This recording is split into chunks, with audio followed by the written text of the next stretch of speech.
자, 여러분 안녕하십니까? 반갑습니다. 이 시간에는 제 10강이 되겠습니다. 10강. 10강이 되겠는데, 지난 시간 이어서 권리 분석에 대해서 여러분 원래는 교재 19쪽 매각물건 분석을 나가야 되는 게 원칙입니다. 교과서 순서대로. 그런데 이 경매라는 것이 좀 복잡하기 때문에 왔다 갔다 할 수가 있어요. 이 순서대로 참 책을 만든다는 게 참 어렵습니다. 그래서 오늘 지난 시간 이어서 오늘 제 10강인데요. 페이지 118쪽 권리 분석 지난 시간 보셨죠? 지난 시간에 공부한 거 잠깐 살펴보겠습니다. 권리 분석에서 이제 기본적인 것이 권리 분석인 중에서 법률 분석이 되겠죠?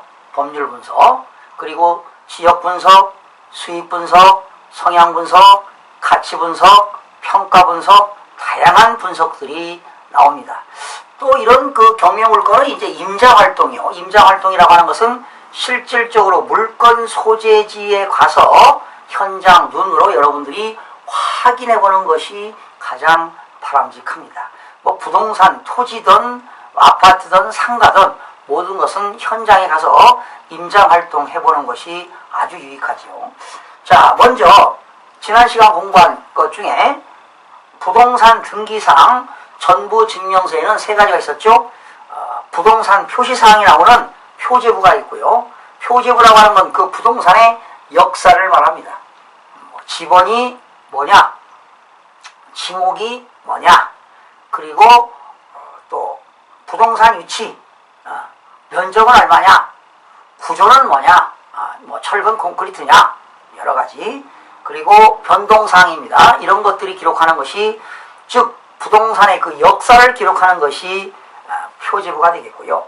갑부라고 하는 것은 소유권에 관한 사항을 기록하는 것이죠. 뭐였나요? 소유권 보존 등기, 그 다음에 소유권 이전 등기. 그 부동산 목적은 등기 목적은 소유권 이전이지만 등기 원인은 매매냐, 교환이냐, 상속이냐, 증여냐, 신탁이냐, 내용이 다양합니다. 또 가등기가 있고요. 가등기, 본등기 하기 전에 가등기 하는 것을 이제 예고등기라고 하죠. 부동산 등기법에서. 자, 오늘 몰라도 그냥 들으시고, 그러나 지금 제 강의를 들으면서 공인중개사라든가 각종 라이센스를 가지고 부동산 공부한 사람들은 기본적인 내용을 좀 아시겠죠. 그 다음에 이제 압류라든가 가압류. 국가기관 등이 하는 건 뭐예요? 압류. 일반 채권자 하는 건 뭐예요? 가압류. 이런 것도 갑구에 들어갑니다. 그리고 채권자가 의무경매 신청하거나 강제경매 신청했을 때 의무경매 개시결정 기입등기, 강제경매 개시결정 기입등기도 갑구가 되겠습니다. 그리고 말소등기와 회복등기도 갑구가 되겠습니다. 을구라고 하는 것은 소유권 이외의 권리에 관한 사항입니다. 소유권이 아닌 겁니다. 대표적인 게 저당권, 근저당권, 지상권, 지역권, 전세권, 임차권, 이런 것들이 을구가 되겠습니다. 자, 그러면 본질적으로 말소기준 권리를 한번 해볼까요?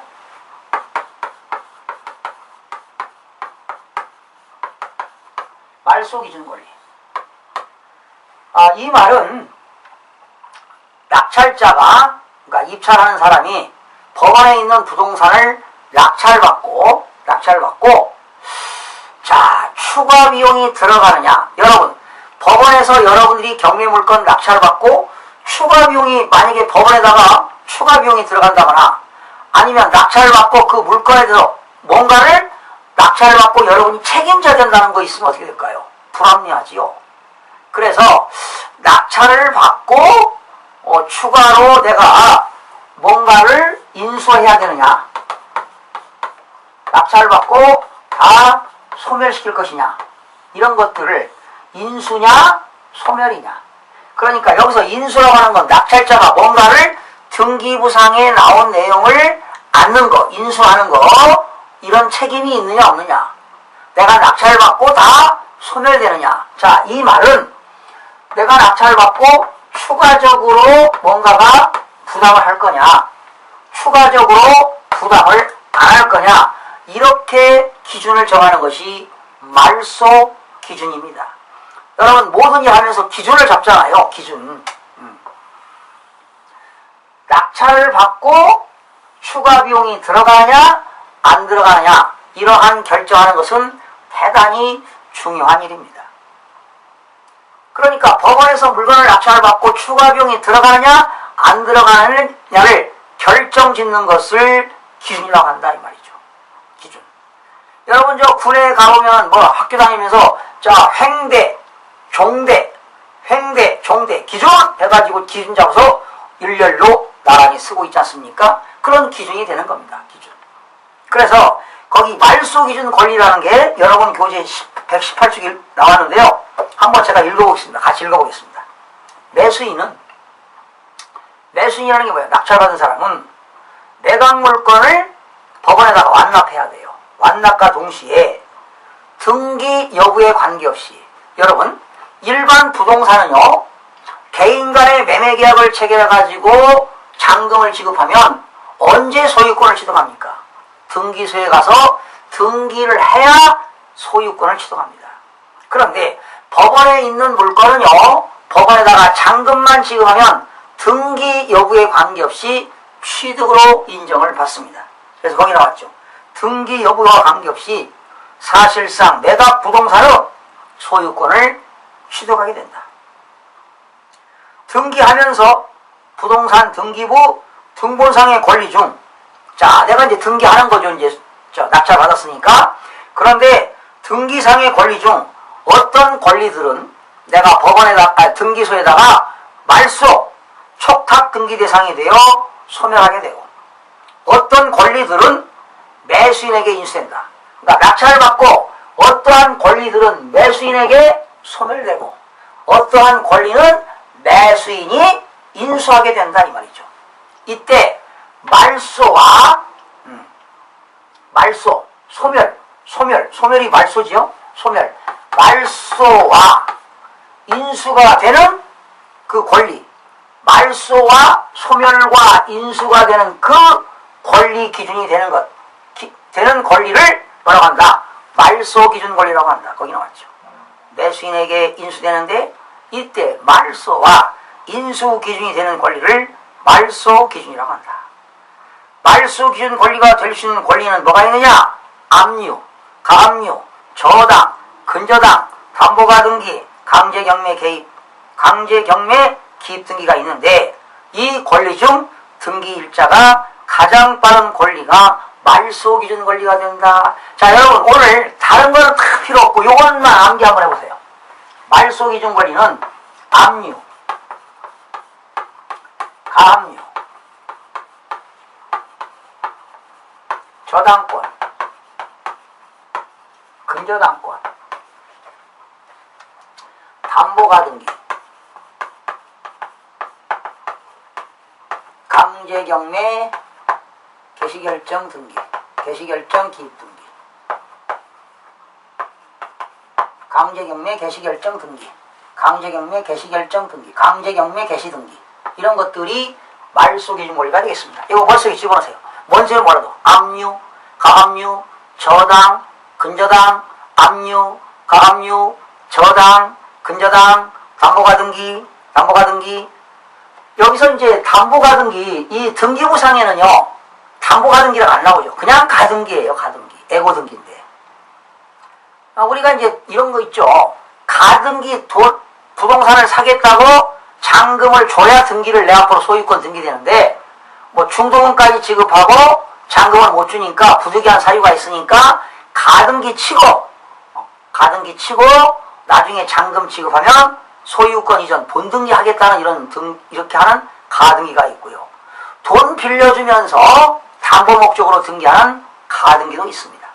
그럼 여기서 이 가등기는 담보가등기를 말하는 건데요.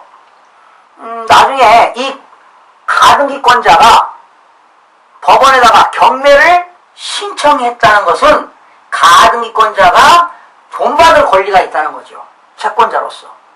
그러면 가등기권자가 법원에다가 경매를 신청했다는 것은 돈 받겠다는 거거든요. 채권을 회수하겠다는 거거든요. 이게 바로 담보가등기가 되겠습니다.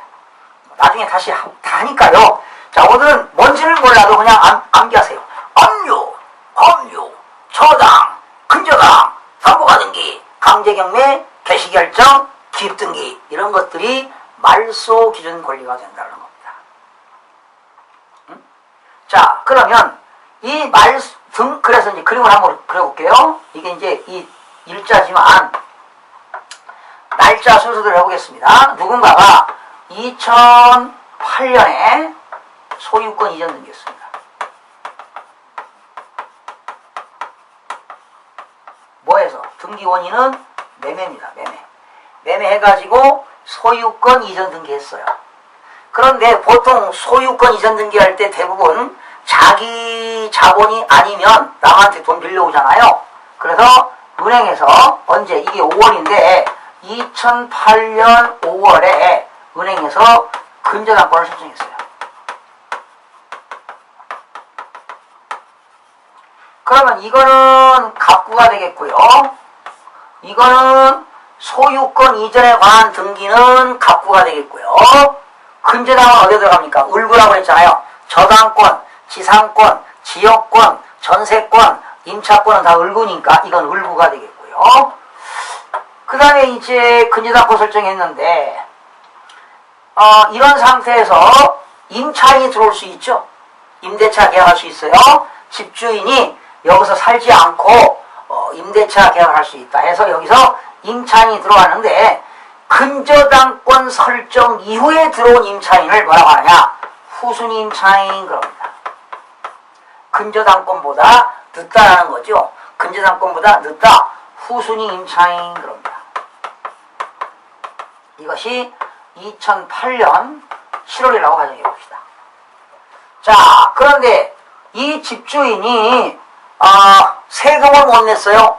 그럼 어떻게 될까요? 만약에 2010년 10월에 국세청이 세무서가 압류하겠지요. 또 이 집주인이 카드 세금을 못 갚았어요. 그렇게 되면 2010년 11월에 뭐 하겠어요? 가압류하겠습니다. 또 만약에 이분이 2010년 12월에 만약에 계속 의료보험관리공단에 건강보험공단에 의료보험공단에다가 의료보험 못 내게 되면은 뭐 할까요? 또 역시 압류가 되겠죠.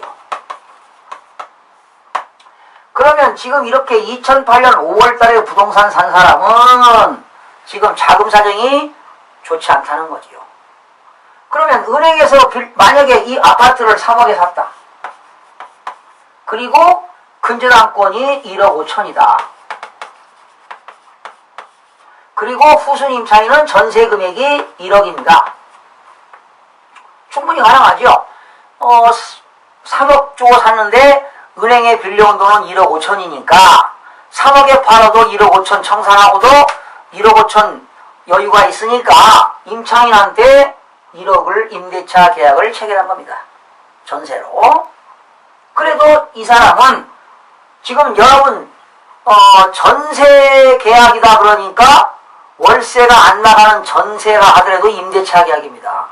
전세권이 아니에요. 그냥 전세금입니다. 이 임차인은 집주인한테 1억 보증금을 반환받을 권리가 있는 거잖아요. 그렇지만 근저당권 이후에 임차인이기 때문에 후순위 임차인인 거예요. 자, 그런데 이 근저당권 설정했는데 이 소유자가 은행에다가 이자를 지급하지 못하면 어떻게 될까요? 매월 이자를 지급해야 되는데 못하면 이 근저당권 이분이 뭡니까? 만약에 2014년 8월 달에 법원에다가 경매를 신청했습니다. 여러분 이 경매가 무슨 경매일까요? 근저당권자가 경매하는 거 담보권 실행이니까 무슨 경매입니까? 임의 경매가 되겠죠. 그러면 2014년 8월 좋아요. 28일 날 등기부상에 그러면 여러분 이 압류는 어디에 들어가지요? 갑구. 가압류도 어디에 들어가지요? 갑구. 압류 어디에 들어가지요? 갑구. 이무경매 개시결정 어디에 들어가지요? 갑구에 들어갑니다.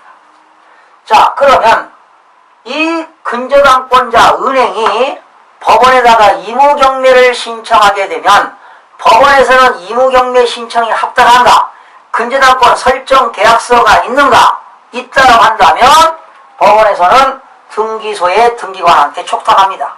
그러면 등기관이 2014년 8월 28일 날, 아마 이분이 등기 신청을 언제 했느냐? 이분이 임무경매는 2014년 8월 26일경에 임무경매를 신청했어요. 법원에다가. 그러면 하루 이틀 사이에 등기부에 이렇게 올라간다는 거죠. 8월 18일 날로 등기부상에 임무경매 개시결정 기입등기가 딱 갑부에 올라간다고요. 이렇게 올라가면 무슨 효력이 있다고 했어요? 압류 효력이 발생한다. 압류 효력이 발생한다는 거죠. 압류 효력이 발생한다. 그러면 경매가 진행이 되는 겁니다. 그러면 자, 이 날짜 중에서 제일로 빠른 말소 기준 권리가 뭐라고 그랬어요? 등기부상에 압류가 있던, 가압류가 됐던, 저당권이 있던, 근저당권이 있던, 담보가 등기가 있던, 이 강제경매 개시결정 등기가 있던 간에 제일로 빠른 게 뭐냐고요? 여기 있네, 근저당.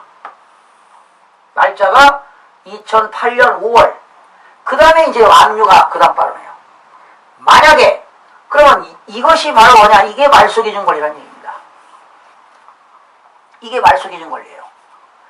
등기부상에서 날짜 순서 중에서 제일 빠른 압류. 만약에 제일 빠른 여기는 근저당이니까 이게 말소 기준 권리인데 근저당이 없다. 그러면 이게 말소 기준 권리입니다. 제일 빠른 게 압류니까. 그래서 등기부상에서 을구가 있던 갑구가 있던 제일 빠른 것이 말소 기준 권리가 압류, 가압류, 저당, 근저당, 담보가 등기, 강제경매 개시결정 기입등기라는 거예요. 그러면 이게 말소 기준 권리니까 이 밑에 있는 것들은 어떻게 될까? 다 소멸입니다. 이때 이 후순위 임차인은 이제 보증금 1억이니까 집주인한테 받는 게 아니에요. 이거 이제 경매 나왔으니까 이 임차인은 법원에다가 권리 및 배당 요구 신고를 한다고요. 권리 신고를 한다고요. 권리 신고. 배당 요구를 한다니까요. 나 보증금 1억에 살고 있는데 이것이 경매가 돼가지고 매각대금이 다 들어오면 배당 절차할 때 나 보증금 1억 주세요 라고 배당 요구하는 겁니다. 배당 요구. 그러면 이 사람은 법원에서 배당금을 받으면 어떻게 될까요? 집 비워줘야 된다는 거죠. 집 비워줘야 된다. 소멸된다는 겁니다. 그러니까 여기 그래서 이때 후순위 임차인은 뭐냐? 대항력이 없어요. 나중에 주택임대차 보호법에서 배우겠는데 좌우지간 대항력이 없다. 이거를 낙찰받은 사람을 누구냐? 1등을 뭐라고 한다? 1등을 최고가 매수신고인 그럽니다. 1등이 낙찰받고 최고가 매수신고인인데 이 후순위 임차인은 이 배당금을 1억을 받으려면은 후순위 임차인 배당금 받으려면은 최고가 매수신고인한테 명도 확인을 받아야 돼요. 명도 확인서. 이 집을 비우겠다 라고 명도 확인서를 받아야만이 명도 확인을 끊어줘야만이 이 사람은 집을 뭡니까?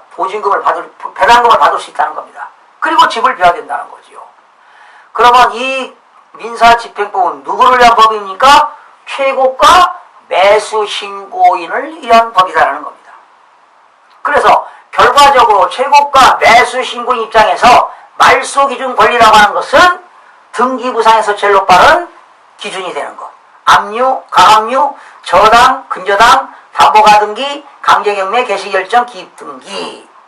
바로 여기서 제일 빠른 게 근저당 아닙니까? 이 근저당 밑에 2008년 5월 이후에 있는 것들은 다 자동 소멸입니다. 소멸, 말소된다고요. 그러면 여러분 이거 낙찰받고 등기하게 되면 이거 다 없어진다니까요. 다 소멸됩니다. 소멸. 말소돼. 그러나 여러분들이 이제 말소 촉탁 등기를 신청하는 거예요. 법원에다가. 지워주세요. 그럼 몇 건이냐? 한 건, 두 건, 세 건, 네 건, 다섯 건. 이때 말소 등기할 때 무슨 세금 내느냐? 등록면허세를 냅니다. 등록면허세. 말소 등기할 때 내는 게 무슨 면허세라고요? 등록면허세를 낸다니까 등록면허세. 이때 등록면허세는 올해부터 인상됐어요. 2014년부터 1월 돼가지고 한 건당 얼마냐? 6,000원입니다. 한 건당. 말소 등기할 때 등록면허세가 한 건당 6,000원이에요. 작년까지는 3,000원이었거든요. 근데 등록면허세 낼 때는 지방교육세 20% 내니까 1,200원을 합치니까 이게 지방교육세예요. 그럼 얼마를 내느냐? 7,200원을 내야 됩니다. 그러면 여러분 이거 낙찰받았다면 몇 건 말소시켜야 돼? 한 건, 두 건, 세 건, 네 건, 다섯 건.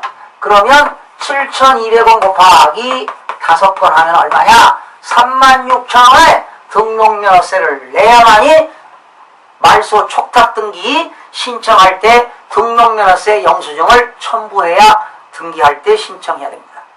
36,000원 내야 됩니다. 36,000원. 자, 이것이 말소 기준 권리가 되겠는데, 자, 그러면 만약에 근저당권 뒤에 후순임차인이 있다. 얘도 소멸이야. 그런데 여러분, 만약에 여기에서 2014년 8월 26일 날, 아니 2008년 5월 20일 날 은행에서 돈 빌려오기 전에 임차인이 5월 5일 날 전입했다. 그러면 집주인이 은행에서 돈 빌려오기 전에 뭡니까? 임차인이 있었다. 그러면 이걸 뭐라고 하냐? 선순위 임차인 그럽니다. 그러면 말소 기준 권리가 근저당이니까 근저당권 앞에 있는 선순위 임차인은 뭐 한다 내가 낙찰자가 인수해야 돼요. 알아야 된다는 겁니다. 근저당권 앞에 있는 선순위 임차인이 있으면 내가 인수해야 돼. 인수 알아야 되는데, 그런데 두 가지가 있어요. 그러면 야 이런 거 낙찰 받으면 안 되겠네? 이게 아니라 만약에 이 사람이 보증금이 1억에 살고 있다. 그런데 이분이 법원에다가 배당 요구를 했어요. 나 배당금 1억 달라고 했다면 이사를 가겠다는 겁니다. 그러면 어떻게 될까요? 내가 인수할 필요가 없어요. 그런데 이분이 배당 요구를 안 했다는 것은 이 집에서 살겠다는 거지요? 살겠다는 겁니다. 계약 기간 동안 살겠다는 거요. 그럼 이 사람 이런 선순위 임차인을 뭐라고 하냐? 대항력이 있다 이런 얘기입니다. 대항력이, 그러면 이분은 전입신고도 하고 확정일자도 받고 지금 점유하고 있습니다. 이런 임차인을 대항력 있는 선순위 임차인 이런 얘기를 씁니다. 그러면 이 임차인은 내가 알아야 됩니다. 만약에 이분이 보증금이 1억인데 배당 요구해가지고 6천만 원밖에 못 받았다. 그러면 내가 4천만 원을 내가 알아야 된다는 거예요. 추가 비용이 들어간다는 거죠. 그러니까 항상 말소 기준, 근저당을 기준으로 해서 앞에 있는 선순위 임차인은 내가 뭐 한다? 인수. 후순위 임차인은 당연히 뭐 한다? 소멸. 이렇게 보시면 되겠습니다. 그래서 여러분 항상 말소 기준 권리를 찾아라 하는 거죠. 말소 기준 권리를 찾아라. 말소 기준 권리. 만약에 이게 말소 기준 권리인데 이게 요 지점에 압류가 있었다. 가압류가 있었다. 저당권이 있었다. 근저당권이 있었다. 담보가등기가 있었다. 그리고 강제경매 개시결정 기입등기가 있었다. 6가지입니다. 압류, 가압류, 저당, 근저당 암기하세요. 이거는.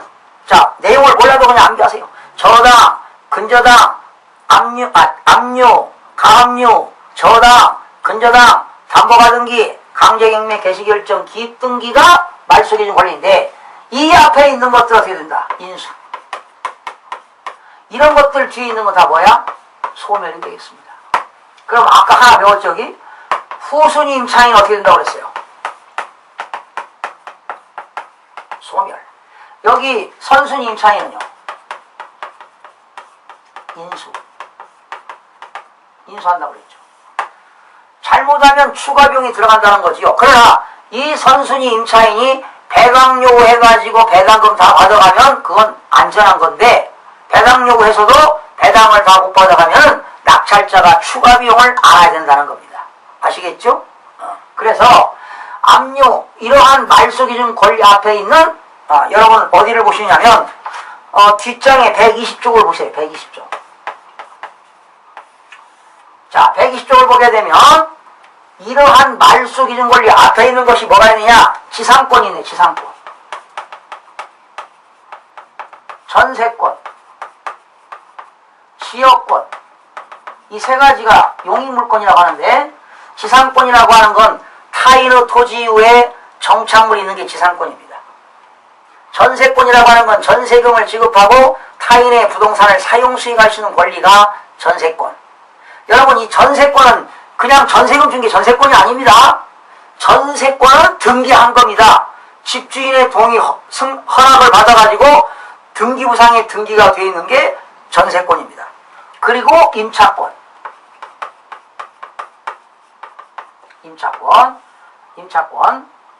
그리고 뭐가 있나요 또? 가등기, 가처분, 환매등기. 자, 여러분 나중에 공부합니다. 가처분도 여러 가지가 있어요. 우리 부동산의 가처분은 처분금지 가처분. 네가 가지고 있는 부동산 말이야, 너 처분하면 안 돼. 매매하거나 교환하거나 증여, 임대차 계약, 지상권, 지역권, 전세권, 저당권, 임차권 모든 행위를, 일체 행위를 금지한다라고 가처분을 거는 경우가 있습니다. 그리고 환매등기라고 하는 건 뭐냐? 환매. 내가 너한테 매도한 물건을 일정한 기간 안에 다시 사는 조건으로 등기하는 것을 환매등기라고 합니다. 예를 들어 볼게요. 제가 아버지로부터 상속받은 건물이 하나 있는데 예지중지하는 건물입니다. 이거 팔면 안 돼요. 그러나 사업자금을 마련하기 위해서 부득이하게 친구한테 넘겼어요. 매매했어요. 그러나 야 친구야, 내가 돈 벌면 너한테 판 거를 다시 사는 조건으로 등기하자. 이것이 바로 매매한 거를 다시 사는 조건으로 등기하는 것을 환매등기라고 하는 겁니다. 환매등기. 그리고 대항력 있는 선순위 임차인. 거기 책에 나왔죠? 선순위 임차인. 그리고 법정지상권, 유치권. 이런 것들은 말소기준 권리 앞에 있는 건 다 뭐야? 이런 것도 있으면 인수입니다. 인수. 이런 것도 있으면 낙찰 받으면 된다, 안 된다? 안 됩니다. 안 돼요.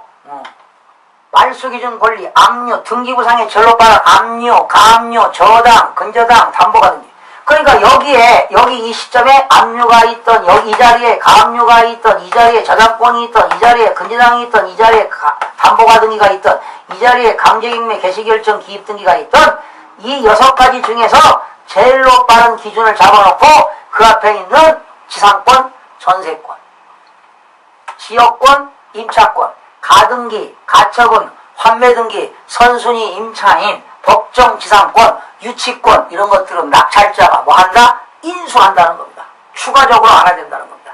등기부상이 이런 내용을 알아야 된다는 거지요. 그러면 이런 거 낙찰 받으면 된다, 안 된다? 당연히 안 되는 거지요. 그러면 소멸되는 건 뭐가 있느냐? 만약에 여기에 뭐가 있으면, 지상권이 있습니다. 여기에, 여기 근저당권 뒤에 지상권이 있다. 소멸입니다. 여기 전세권이 있다. 소멸입니다. 여기 이 지역권이 있다. 소멸입니다. 여기 임차권이 있다. 소멸입니다.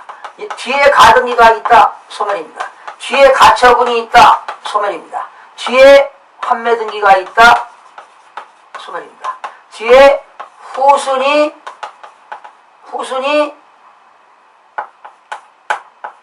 임차인이 있다. 소멸입니다. 뒤에. 이런 것들이 뒤에 있다. 그러면 다 뭐가 된다고요? 소멸이 되겠습니다. 거기 보세요. 120쪽에 보게 되면 후순위 소멸되는 권리들, 말소기준 권리 뒤에 있습니다. 지상권, 지역권, 전세권, 임차권, 가등기, 가처분, 환매등기, 후순위 임차인. 자, 이거 암기하려고 하지 마시고 오늘 여러분 아무리 이것만 암기하세요. 말소기준 권리. 기준 내는 건 뭐야? 6가지. 압류, 가압류, 저당, 근저당, 담보가등기, 강제경매, 개시결정, 기입등기. 이걸 기준 잡아서 앞에 날짜가 빠른 거 있으면 뭐야? 인수. 이런 인수할 것들이 있으면 낙찰 받으면 된다, 안 된다? 안 되는 거죠. 큰일 나는 거죠. 큰일 납니다. 뒤에 있으면 다 죽어버립니다. 소멸됩니다. 자동으로 등기부상에서 소멸된다니까요. 그러면 깨끗하지요. 그러면 여러분, 만약에 일반 매매 부동산에 대해서 가등기가 있다, 가처분이 있다, 이런 것들, 가압류가 있다, 이런 것들 여러분 일반 매매에서 살 수 있어요?